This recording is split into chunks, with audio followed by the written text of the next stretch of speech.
Once again, greetings YouTube! Now it seems like the Christmas season just keeps on giving, well, giving movie trailers, that is. A couple days ago we had the premiere of the Prometheus trailer, which I must say, highly ironic since they had trailers for the trailer. Yes, you heard that right. They actually released like little 30-second snippets of interviews with Ridley Scott, cut in with like a really quick, couple frame flash of like some scene from the movie. We've gotten to that point, ladies and gentlemen, where we now have trailers for trailers to come out. 10 years from now, we'll have a trailer updating us about the trailer for the movie.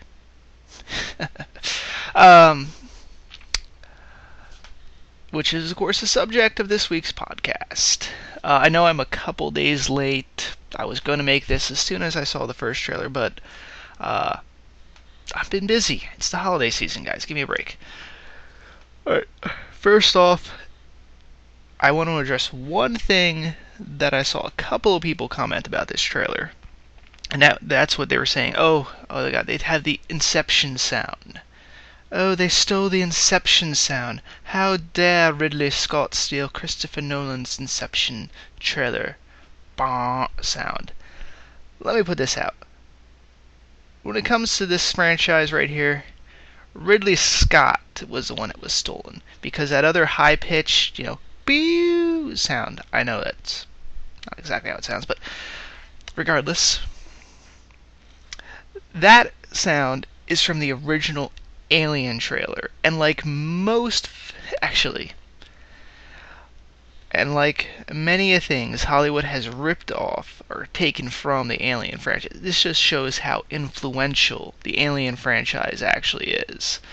That sound from the original Alien trailer really has the same beat, has the same purpose as the Inception flat D sound that you always hear. So if anything, Inception kind of stole the beep sound, or whatever, from Alien. And considering this is an Alien prequel, and at least that element has been cleared up big time.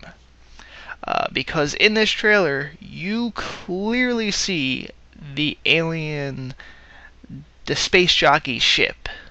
There's no mistaking it. It is the space jockey ship. It is clearly visible. It looks like it actually moves a bit. It's kind of weird. There's really no mistaking it. It has a very unique design. Even down to I paused the trailer. I looked at the still shots from Alien. I looked at still shot, and of course the pause from the trailer. It is the same ship. Obviously, a little updated because it's now a CG model, and we get to see the bottom of it because it's literally fucking standing vertical. I am assuming, by the way, that everyone listening to this has seen the trailer.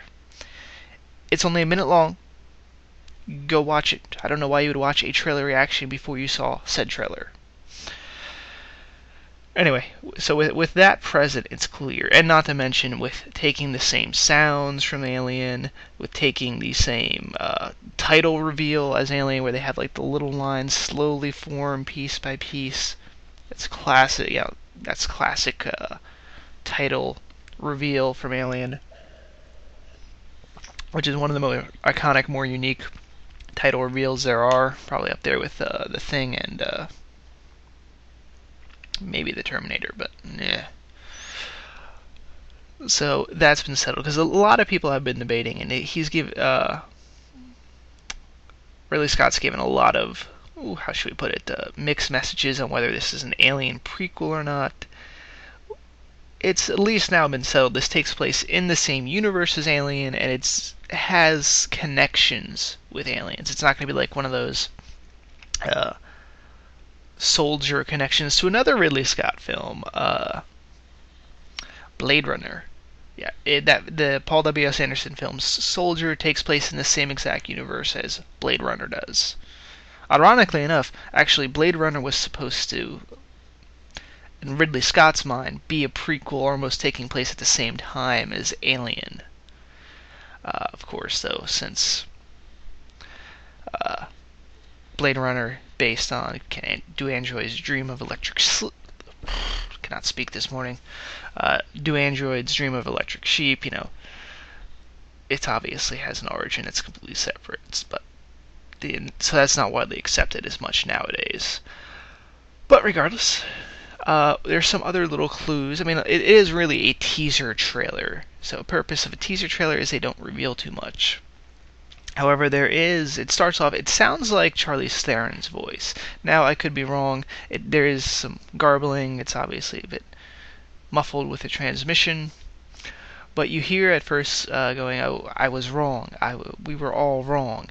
My guess is that's going to be tying into what the trailer told us is the purpose of this expedition we see occurring, which is that they're going to check out the origins of humanity by looking at what looks like a completely dead rock in the middle of space. They better explain why this, if they are like, that's their purpose of this expedition, explain why they're checking out like this random dead rock. I mean, maybe they're picking up a transmission. I pray they didn't pick up Chariot of the Gods and go, yes, this is so obviously true. And to prove it, we're going to go, let's go here, throw a dart at the astro map, and we'll go check out this planet. Like, we're going to need a good explanation. And now, if it turns out this is this kind of trailer, something the promotions department knows the theme is human origins, so they're just going to put out, yes, they're exploring the origins of humanity. It could be a little different. This could be the expedition in the film could have a completely separate purpose. It could be this: we're checking out this planet because we think we might colonize it. Oh, look, an alien spaceship. I buy it. Don't know why there's a team of mercenaries on board, though. And yes, even in the it is mercenaries, because even if you look at the IMDb cast, we've got a couple of characters: Mercenary 4, Mercenary 2. Yeah, they're mercs. So, oh, come on, really? Could you have given us Colonial Marines? It would have been cooler. Speaking of the ship and the expedition and such, the ship has very strong callbacks to Nostromo. It's obviously not the same exact ship,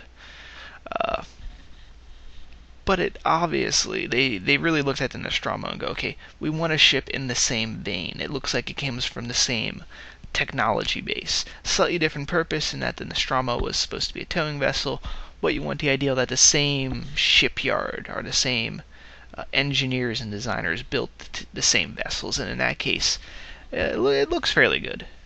A little different, a little updated, obviously. Don't know why the engines always have to glow on newer ships just because they have CGI.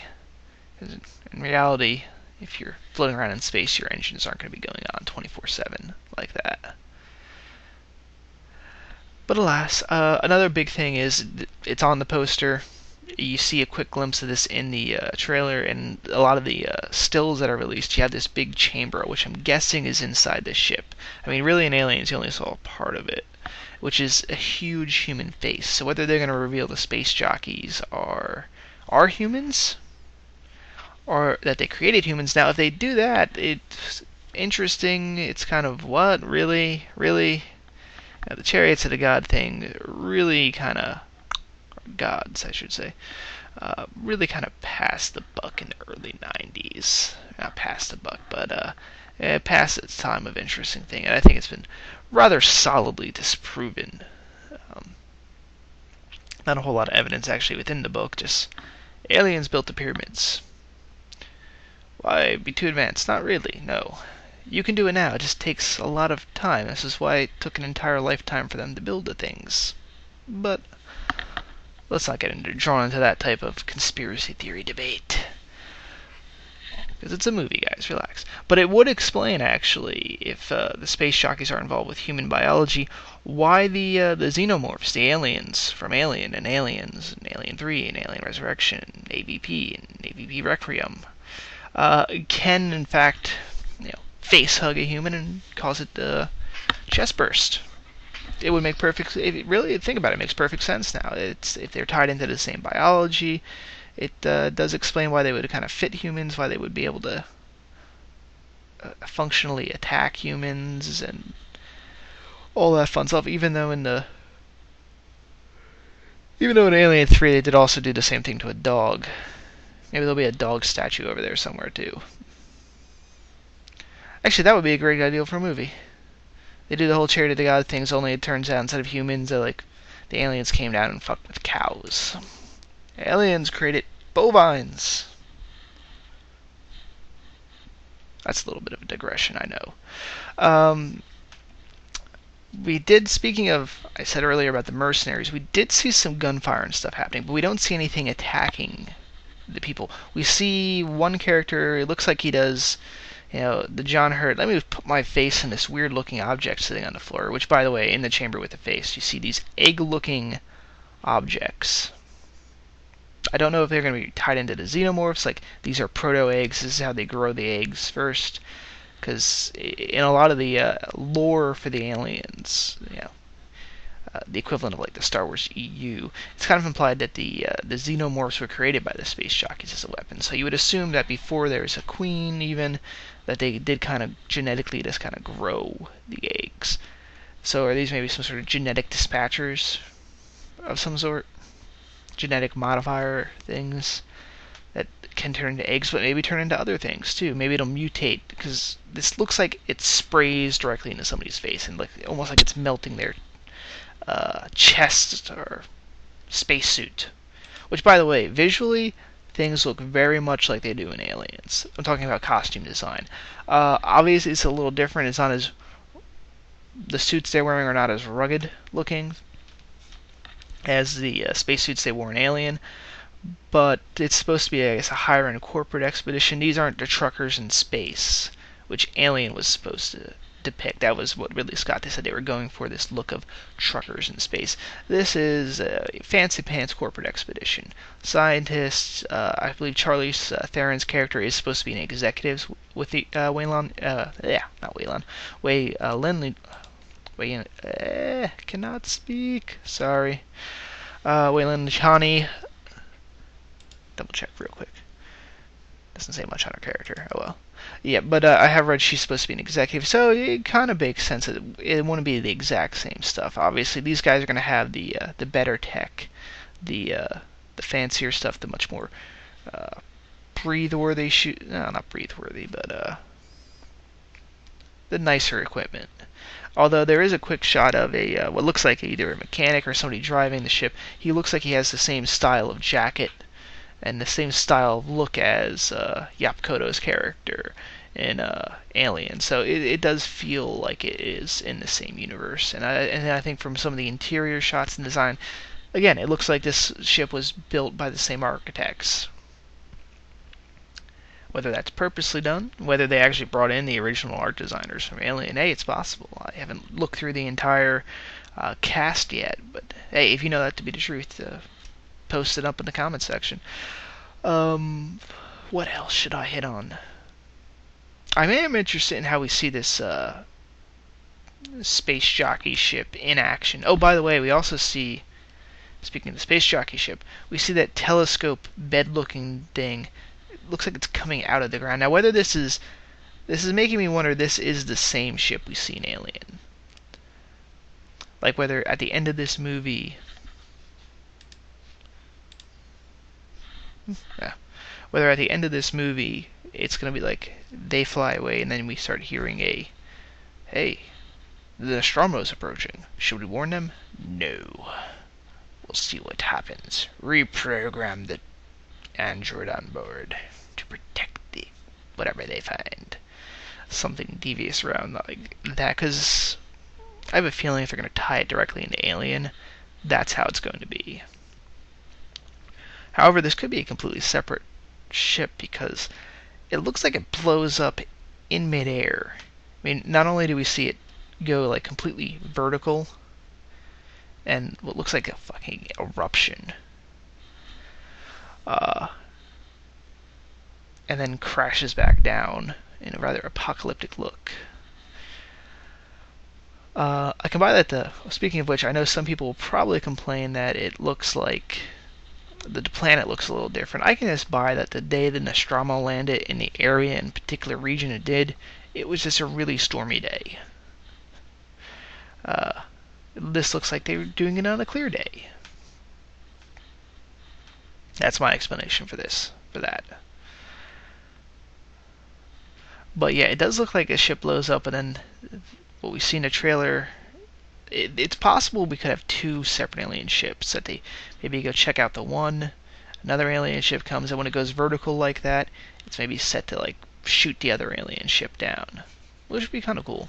We don't see any space jockeys, by the way, unless I guess maybe possibly if you freeze framed that one scene with the chair coming out, he might have been stuck in there. I haven't freeze framed and zoomed in on that yet. Anything else to say? Not a whole lot. A whole lot of speculation, really. Not a whole lot of facts. It is a teaser trailer. We did get to see this one cool, like, holographic thing pop out, which will probably be what, like, goes in, they created humans.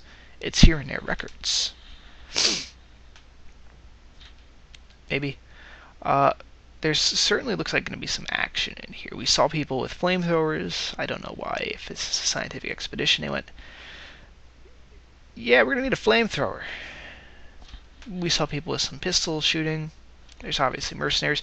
I think we'll wait for trailer number 2. Trailer number 2, I guarantee you, will have a little bit more of the plot, and will probably answer a lot of our questions.